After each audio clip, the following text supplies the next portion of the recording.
రాష్ట్రంలో కాంగ్రెస్ పార్టీ అధికారంలోకి వచ్చి సంవత్సరం గడిచినప్పటికీ ఏ ఒక్క హామీని అమలు చేయలేదని ఆరోపిస్తూ గుండ్లపోచంపల్లి మున్సిపాలిటీ బీఆర్ఎస్ నాయకులు నిరసన చేశారు. గురువారం బీఆర్ఎస్ వర్కింగ్ ప్రెసిడెంట్ కేటీఆర్ పిలుపు మేరకు కాంగ్రెస్ ఇచ్చిన 420 హామీలు పూర్తి చేయనందున నిరసనగా గాంధీ విగ్రహానికి వినతి పత్రం అందించారు. ఈ సందర్భంగా పలువురు నాయకులు మాట్లాడుతూ అమలు కాని హామీలతో కాంగ్రెస్ అధికారం చేపట్టిందని, అధికారంలోకి వచ్చాక ఇచ్చిన హామీలను తుంగలో తొక్కిందని విమర్శించారు. తులం బంగారం, 4000 పెన్షన్, రైతు భరోసా 15,000 ఇలా అనేక హామీలను విస్మరించిందని మండిపడ్డారు. 6 గ్యారంటీలు అమలు చేయకుండా ప్రశ్నించే గొంతుకలపై ఉక్కుపాదం మోపుతున్నారని ఆగ్రహం వ్యక్తం చేశారు.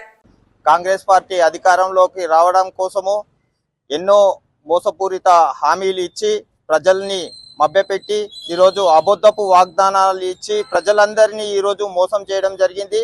420 హామీలు ఇచ్చి ఈరోజు ప్రజలను నిండున ముంచిన కాంగ్రెస్ పార్టీని ప్రజలందరూ రోడ్డు మీద నిలదీసే రోజు తొందరలోనే ఉంది అని ఈ సందర్భంగా తెలియజేస్తున్నాను.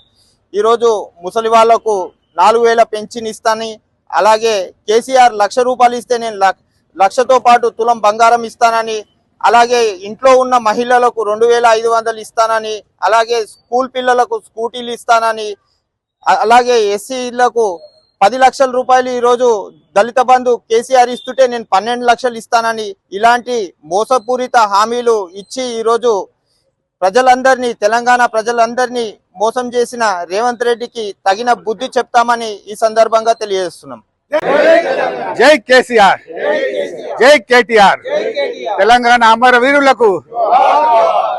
ఈరోజు గుండ్లపోచంపల్లి మున్సిపాలిటీలో ముఖ్యమంత్రి రేవంత్ రెడ్డి గారు ఏదైతే అబద్ధపు హామీలు, అబద్ధపు మాటలతో, గూండాయిజంతో, రౌడీజంతో అధికారంలోకి వచ్చి ఆయన ఇచ్చిన వాగ్దానాలను మొత్తము మర్చిపోయి 420 పేరుతో ఆయన ఇచ్చిన వాగ్దానాలన్నీ లెక్క కడితే 420 వాగ్దానాలు ఆయనకు పేరుకు తగ్గట్టు 420 420 వాణిలాగా నిలబడిపోయిండు. చరిత్రలో అందరికి ముఖ్యమంత్రుల కంటే చరిత్రహీనుడిగా రేవంత్ రెడ్డి నిలిచిపోయారు. ఆయన ఇచ్చిన హామీలు ముఖ్యంగా 6 హామీలు అయితే ఇచ్చి ఇంద్రమ్మ గృహ పథకాలు అని, ఇంద్రమ్మ పథకాలని, విద్యుత్ అని ఏది ఒక్కటి కూడా అమలు చేయకుండా సర్వనాశనం చేస్తున్నాడు. అదే హైడ్రా కూల్చివేతలని, భయభ్రాంతులను చేస్తున్నాడు. పేద ప్రజల ఉసురు పోసుకుంటున్నాడు. ఈరోజు యూట్యూబ్లో